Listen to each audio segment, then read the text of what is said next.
ang inyong pong lingkod ay nagdeklara ng war on drugs dito sa lungsod ng San Pablo, that we will no longer approach them with kid gloves pagkat hindi po pwede na ang ating mamamayan ay maging unsafe. Hindi po pwedeng mamuhay ang ating mamamayan in fear na sila po ay mamolestya ng mga drug addicts. Atin pong titigilan na po ito, pipigilan natin. Itong dinagdan po natin may 20 barangay.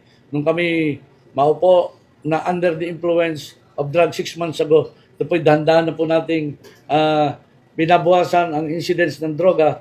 At ang alam po naman namin, wala na pong talagang nagmamanufacture ngayon ng droga sa San Pablo. Pagkat kung meron man pong incidence ng droga, ito po ang pagkaalam namin ay mga transient nagbabagsak dito at yan po ang traffic na ng droga atin pong pipigilan na dito sa lungsod ng San Pablo. Actually, hindi po ngayon lang namin po ginagawa ito. Hindi pa po nakaupo ang inyong lingkod.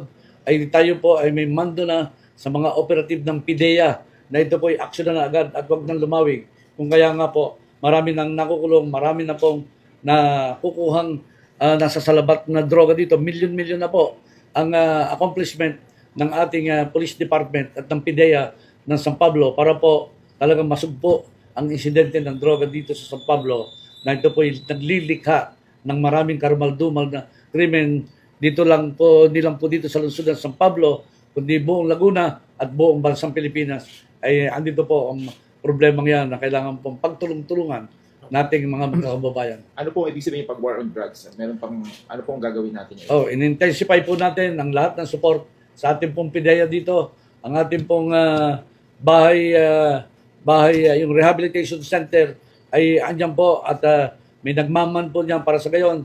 Yung po mga user, we try to put them into, bring them back into the mainstream of society by rehabilitating them. At yung pong wala na talaga lunas ay salpak natin sa kulungan. So ibig sabihin po, makikita po ng mga taga San Pablo na sa susunod mga araw ay sunod-sunod ng operasyon laban sa illegal na droga. Committed na po ang ating police department. Bakit sinabi ko sa kanya, I'm very serious with this program. And ako po nililiwanag ko na kung sila ay not in, hindi po sila makikipagtulungan, ay ako po mapipilitang humanap ng ibang pamamaraan by way of replacing even our police people if they are not in line with our program of diminishing or totally eradicating drugs in our city. Kuya Dennis,